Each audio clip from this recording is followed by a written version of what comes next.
All right, Dalton, we broke down basically every position so far, offensively and some defensive positions as well. Now it's time for our top 10 linebackers in college football heading into the 2024 season. And man, this list was wide open. There was a guy here, Dalton, that I ranked number 18 on my list that made our top 10. There's a guy that you ranked number 13 on your list that made the top 10.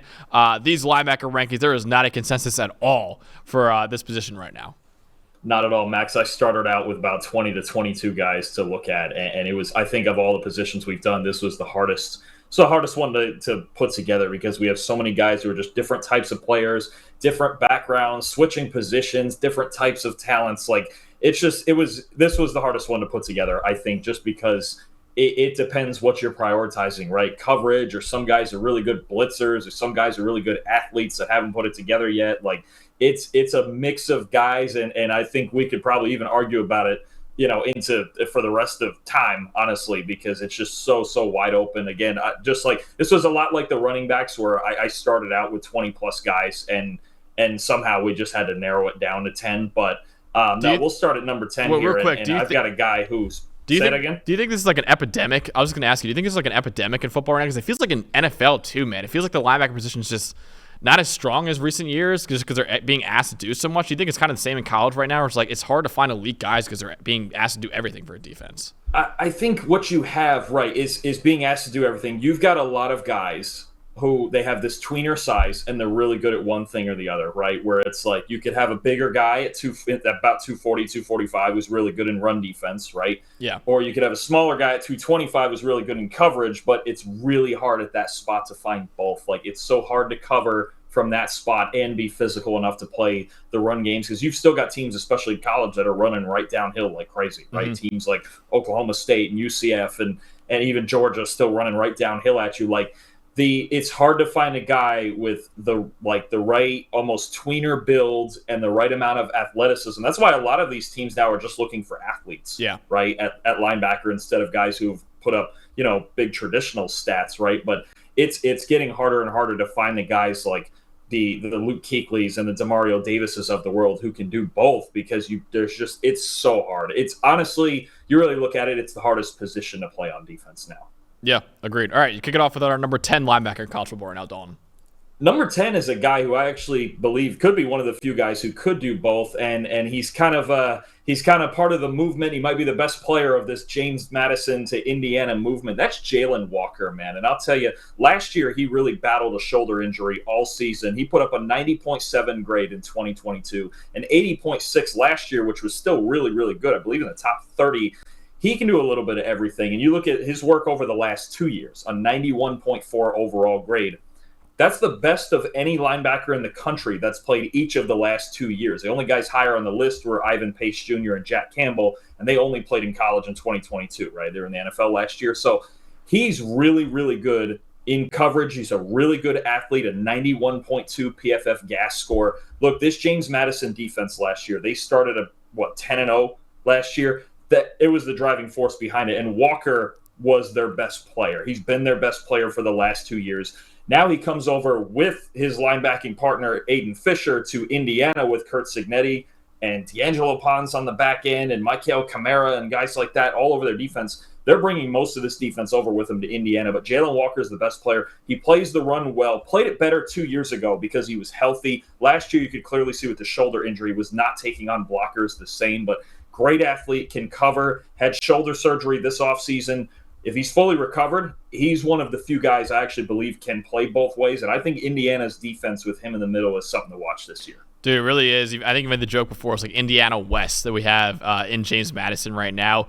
They brought in 30 transfers, and 12 of them were from James Madison. So, it's going to be really interesting to see how they do next year. I'm excited to see how Indiana can do next year. But he's the first of 3 linebackers that are transferring schools. And the next one here is at number 9 in Jamin Dumas-Johnson from now Kentucky, coming in from Georgia. 2023 wasn't nearly as good. He had a fractured forearm, though, which caused him to miss the final 5 games of the season for Georgia, so that kind of derailed his season. But over the last 2 years, he has an 80.2 run defense grade, which leads all linebackers in the SEC. He's also 5th in that same group with a 24.2% pressure rate. So you mentioned before how some guys are really good in coverage, some guys are really good downhill.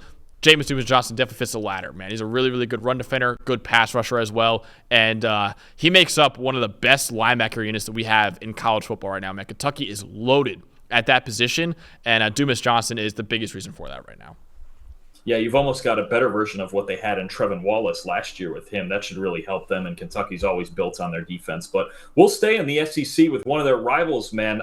We'll go to Vanderbilt, all right? And this might be surprising at the number 8 spot, but we've got a converted safety in C.J. Taylor, who's a really darn good athlete and a really darn good football player, a good, versatile football player.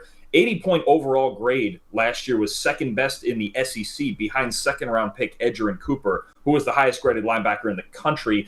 And what you've got in Taylor being a converted safety is another guy who can do a little bit of everything, right? So a 78.1 run defense grade, a 77.3 coverage grade, and an 84.2 pass rush grade. Only 4 Power 5 linebackers in the country last year had 75-plus grades in all 3 of those phases, all right? Taylor, along with Peyton Wilson, Jeremiah Trotter, and Edgerrin Cooper. Wow. So he's the only Power 5 linebacker returning who was that good in all 3 of those spots. And you've got a guy who, as a converted safety, might be a little bit undersized, but he's really aggressive. He can play man-to-man. He can fly out of a linebacker spot to the curl flat and places like that. He can do a little bit of everything, and he's the best player on this Vanderbilt team. If they're going to be good, they need their defense. They've got a very experienced defense, if nothing else, and their linebacking core is the best part of their team, and it starts with C.J. Taylor. Yeah, C.J. Taylor, he's like around 200 pounds, so certainly more of a safety if he's going to play at the next level. But he was a linebacker in our database, so we got him here. First Vanderbilt Commodore, man, in the top 10. That's a big thing for the Commodores, so happy to get them in there. Another guy who converted from a different position is here at number 7, and that is Colin Oliver from Oklahoma State. So he's a converted edge defender from Oklahoma State. He was a formidable pass rusher while he played edge defender.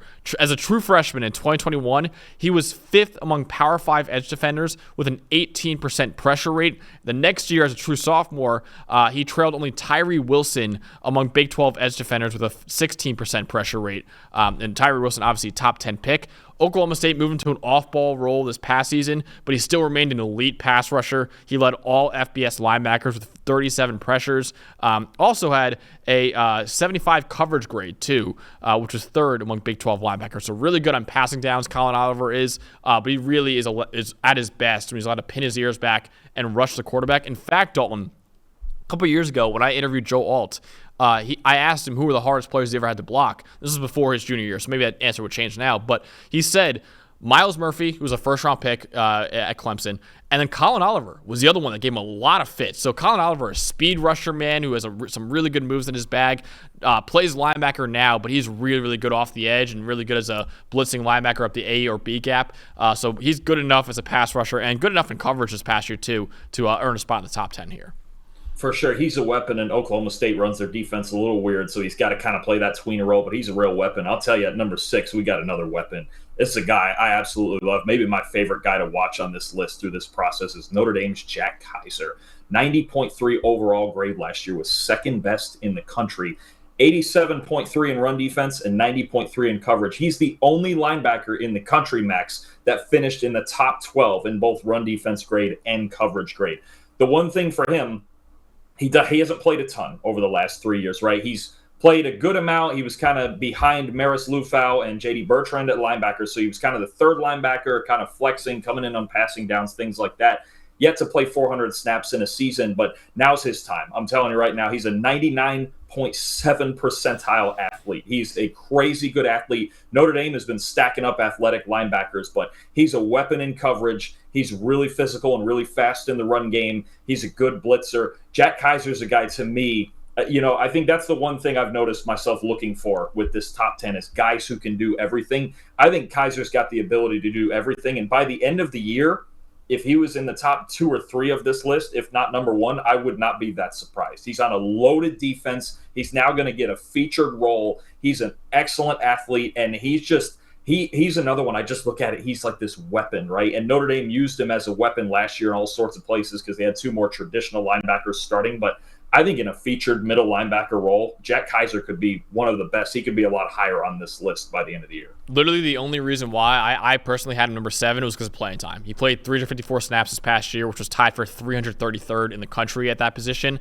But now with J.D. Bertrand gone, Maris Lufau gone as well, Jack Kaiser I think could certainly be a lot higher on this list and could rise a lot more on this list. The last transfer we have here at number 5 is Jaylen Walker, who goes from Maryland over to Michigan right now. As a true freshman in 2022, he was excellent, man. He was 5th among Power 5 linebackers that year with an 83.1 coverage grade. Also finished as the 7th most valuable linebacker in the country, according to our wins above average metric. He was limited by injuries this past season, and his coverage grade fell from an 83.1 to a 44.7 this past season.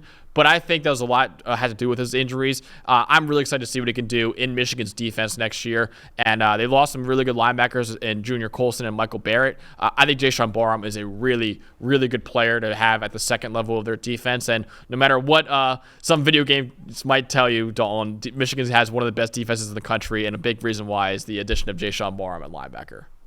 Absolutely. They lost both their starting linebackers, and he should fit right in there. And we'll get off the transfers for a minute to an Oklahoma fan favorite at number 4, and that's Danny Stutsman. And late in the year last year, suffered an injury in the Kansas game and missed a game and then tried to play through it the rest of the way. But this is a really solid player, man, and a really good athlete. I think 2 words come to mind for me when I watch Stutsman. That's speed and length. He's 6'4". There's his good plays. He's got to get a little more consistent, but his high-level plays remind me a little bit of like that early career Peyton Wilson kind of thing too, where it's like there's speed, there's length, there's blitzing ability, and he's really, really aggressive. They got to rein him in a little bit, but still a 71.8 overall grade last year, dealing with those injuries late in the year, trying to figure some things out in coverage, a 73 run defense grade. But he's the type of guy who can stuff the stat sheet, man. 20 pressures, 3 sacks, 2 forced fumbles, a pick 6, another pass breakup, 47 total stops. Stutzman's a guy who's just, he's an athletic middle linebacker type who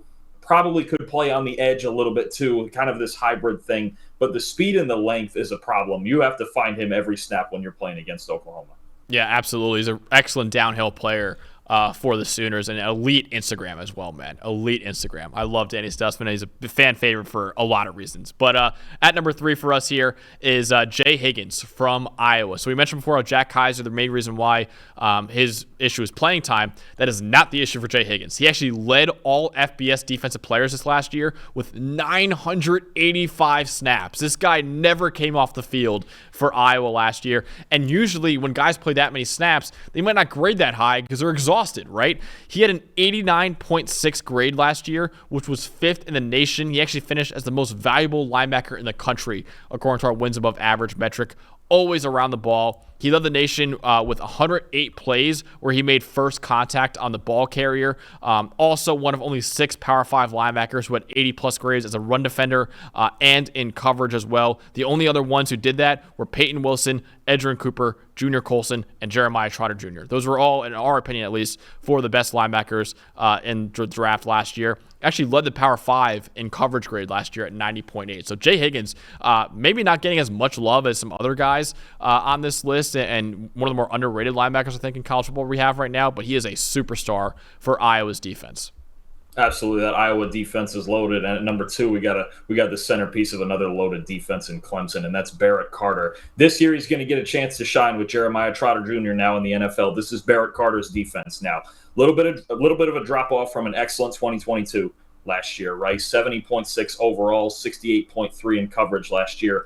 But his feet, his footwork, and his balance really stand out when you watch him play, right? Like just his feet, a lot like I think Jeremiah Trotter. They very much are similar types of players where they're always in the right spot. Their footwork is really, really good. They break down and tackle well. They just are not the most thickly built guys. So it's like they're not the most physical players. So that'll be the question with Carter moving forward. Only a 64.8 run defense grade last year, but we saw in 2022 he can do it all. Last year, hard to tell what happened in ACC play last year with him, but he can bounce back. He's got as much talent as any linebacker in the country. You still look at the 2-year grade and 82.4 overall in the last 2 years, and one more chance to shine again as the captain of this defense now, right? Before it was Jeremiah Trotter Jr. and Barrett kind of playing the weak side and doing that sort of thing.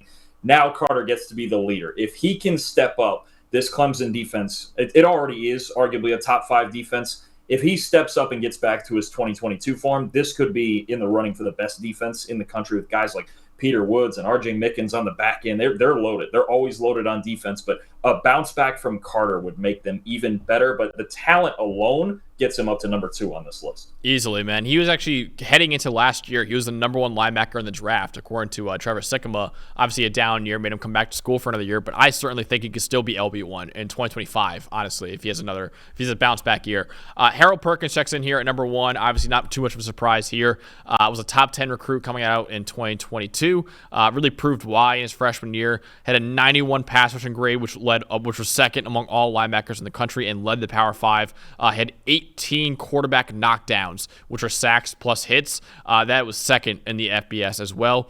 He kind of played more of an off-ball role this past year, not as much on the edge, and he actually had an 81.1 coverage grade, which was top 15 in the Power 5 as well. He's an excellent pass rusher. I think LSU would be smart to use him more in that role. He is not an edge defender at the next level, no matter whoever wants to tell you that. He's too small to play edge defender in the NFL, but he is a really, really good pass rusher that I think should be used more as a defensive chess piece for a team. And he actually looked better in coverage than I at least was anticipating him looking in his sophomore year. So got to get better as a run defender, but on passing plays, I don't think there's anyone better in college football than Harold Perkins right now. All right, Dalton, that is what we got for our top 10 linebackers in college football. This is a very contentious list, so please let us know in the comments if we missed anyone, if someone should be higher, if someone should be lower. This is a very debatable list. In fact, I think it's the most debatable that we have out of all these positions. So let us know in the comments below. Hit that like button, hit that subscribe button. We got a lot more content coming as we preview the 2024 college football season.